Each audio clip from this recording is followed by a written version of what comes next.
Hello, ladies and gentlemen. Welcome to the Mr. Stanicar version of how to pass the DBQ for the 2020 AP World History exam, which basically means, since there is only the DBQ, that this is the Mr. Stanicar version of how to pass the AP exam.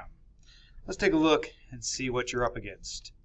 First off, the nuts and bolts. This is the only question in the entire test. The entire test rests on this one question. Now, this is not to panic you, because there are lots of points to be had, and just because one part of the exam, one part of the rubric doesn't agree with you doesn't mean that you can't find points in other places.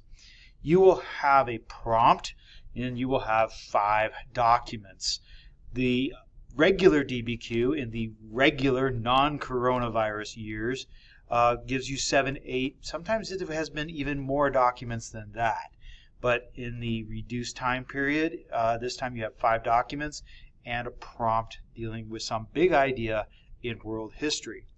I mentioned a reduced time period because you only have 45 minutes to write this exam and to examine your documents. So you have a 45 minutes total. It will lock you out after 45 minutes.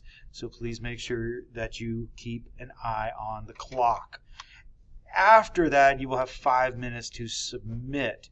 5 minutes to figure out how to upload a picture of your handwritten document, although I'm not recommending that if you can avoid it, or to just simply figure out how to navigate the submission process that they give you. All right, let's talk about the actual exam and how you're going to get points from it. There are 10 points possible. We'll go through that in just a second. And right now we don't know, at least I don't know, how many of those 10 points you need in order to get a, quote, passing score. So is 5 points going to be the equivalent of a 3? Is 8 points going to be the equivalent of a 5? I really don't know. We're not going to let that bother us because we're just going to get as many points as possible and we should be good to go. So let's talk about the actual points. The first point is your thesis. Now, your thesis is going to be the most important point in my mind, because without a thesis, you can't support that thesis using the evidence. You can't provide outside evidence to support the thesis. You can't contextualize on the thesis. So even though the thesis is only worth 1 point, we're going to make this our most important point. Remember, a thesis has an arguable claim and it provides a roadmap. In other words, it actually answers the question from the prompt. So the biggest mistake people make is they give me these big, broad categories saying things like, economic, political, social. I need to see some sort of idea about what economic, what social, what political idea, and then the rest of your paper, the rest of your essay is going to answer and explain those big ideas. All right, so we have an arguable claim and a roadmap. What I'm recommending is that you think of it in terms of a by statement. So the Mongols helped blah, blah, blah by X, Y, and Z. The Romans helped spread Christianity by constructing roads which Christian missionaries traveled, by creating a lingua franca which everybody spoke, etc., etc., etc. The by statement provides the roadmap. The arguable claim answers the question. You get 1 point for that. You get up to 5 points for the evidence. Now that's going to come in a couple different chunks. The first chunk is describing. 2 documents. That's a pretty low bar, ladies and gentlemen. All you have to do is tell your reader what 2 documents say. You do not need to quote. In fact, I am recommending you not quote. I read a lot of your DBQs and a lot of you were giving me quotations. I am recommending you not write down quotations. I am recommending that you describe what the document is. You do that for 2 documents, you get 1 point. So, quotations are dangerous. Please don't please don't quote and assume.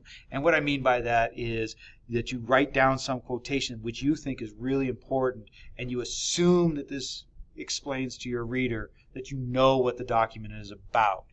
I would rather see you actually just tell me in a sentence than rewrite, transcribe a quotation from the document. Okay, you get another point for using 2 of those documents to actually support your thesis. Now, so notice you get 1 point for just describing what the documents are. All right, you get another point for taking those 2 documents and showing how they support your thesis. Now, that is the key. You must show how this supports the thesis. You're going to have to say, this document shows, or this shows, or this illustrates, or something like that. That'd be the easiest way. You did that for 2 documents, you get 1 more point. You do that for 4 documents, and you get 2 points. All right, so that should be not a big problem as long as you have a good thesis. Again, make sure you explain how the document supports your thesis. One of the biggest problems that we have is, again, we quote and assume that we think we've done our job, that the reader knows, oh yeah, that this guy quoted that, and that shows support. It doesn't unless you actually say, this supports the idea that, and you show it in a small phrase. All right, this show statement. I think I've made that. All right, the final piece of evidence is the point of view analysis. Now, in this one, this is where we're going to have to talk about who the author is of the document, and we're going to have to show how that changes the understanding of the document. Now, it really doesn't matter where that happens, but some of you are going to be more comfortable if you just do that right away after you use a document in your support or describing points.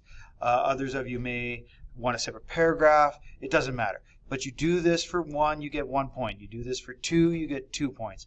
As long as you explain who the author is and how that changes the document. Remember when we did the explanation in class, I had like the guy standing on the mountaintop. You have to describe the mountain, that's where the person is and who that person is, and then you have to describe what that person sees, how that document changes the perspective of the information that you're reading in the document. Okay? All right, next one. You get 1 or 2 points for outside evidence. 1 point for 1 piece, 2 points for 2 pieces.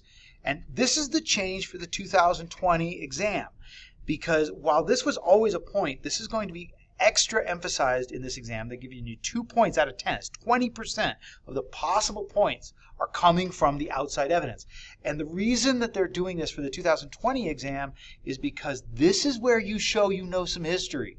This is where you bring something that was not in the prompt, not in the evidence that was given to you in the documents, and you bring it in to the answer. And this is how you're proving to them, how you're showing them, hey, you know, I know this other stuff from this other thing too that fits this pattern. Now, many of you made the mistake of making this about the missing voice. It is not a missing voice. I don't want to read something about how it would have been nice to have heard somebody blah, blah, blah. That's not going to get you points. That's the old test. What we need now is some evidence outside the document, okay? So some kind of other example or some other, some other point that you brought in that was not in the documents. I need outside evidence, another empire, a different ruler, those kinds of things. That's where you're going to show that you know history, and they're going to give you 2 points for that if you can do that twice. All right. The next point is about contextualization. You have 1 point for contextualizing, and remember, contextualization is not simply a date range. Contextualization is an explanation of something outside the time and place of the prompt, something that impacted or was impacted by the subject of the prompt. In other words, you've got to bring something that surrounds the prompt, either surrounds it in time or surrounds it in space, and say, hey, while these things were happening, this also happened. They're connected.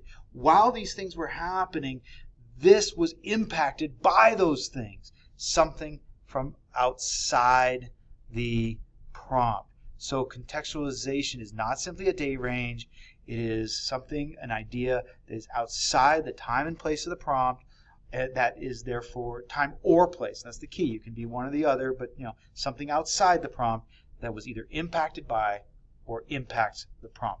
Your final one is the complexity point. And for that, I'm going to ask you to do your rubric. Now, here's my biggest recommendation. Print out the rubric. Print out the rubric. That way, all you have to do on the day of the test is go down the rubric and make sure, oh yeah, I did that, I did that, I did that, I did that, and you won't forget something. So let's take a look at the rubric. So here's what I included on Schoology, is this rubric, okay? And I have some explanation here about what contextualization is. And in this case, I've ran into a number of mistakes and misunderstandings that I read in your DBQs. And so I added some other explanation here, maybe a little bit more information. And so contextualization. Thesis, there you go, thesis. Your evidence of support, there it is. You describe it, two documents, you get 1 point. You use those 2 documents or another 2 documents to support, you get another point. You do that with 4 documents and you get 2 points. So here's your explanation there and a way of keeping track. Did you describe? Yes. Did you describe? Yes. Did you use that to support? Yes, yes, yes. Here, this would be where, hey, did you explain the point of view? Remember, you only got to do that for 2 documents. So if you did that for 1, you did that for 2.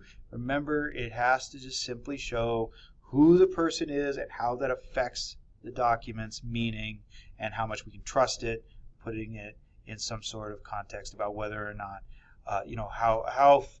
how the person changes the meaning of the document. All right.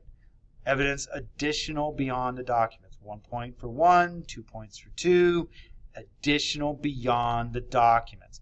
An additional piece of specific evidence beyond that found in the documents. It is not the additional voice. It is evidence outside the document.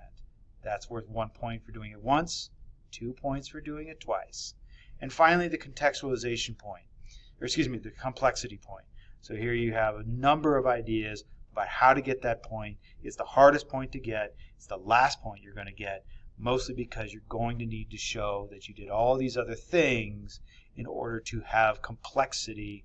And if you're at that point, then here's some ideas about how to get it. Again, print out this rubric. All right, now I hope that helps. There's other things that I can show you. So if you go to Schoology, here in this AP Review Questions Materials link, you have a couple of the things that we've been working on. Here is the rubric you could print out for the test. If you go to the review videos and packets, which is where you were to get this, you're going to see these how to FRQ resources, and in there I not only will have this video, but I also have some other videos from some other teachers that talk about the DBQ. Hopefully this helps. If you have questions, please make sure that you contact me or you talk to me somehow, and we'll work through this. All right, biggest thing, print out the rubric. Please read those in advance so you know what you're up against, and good luck.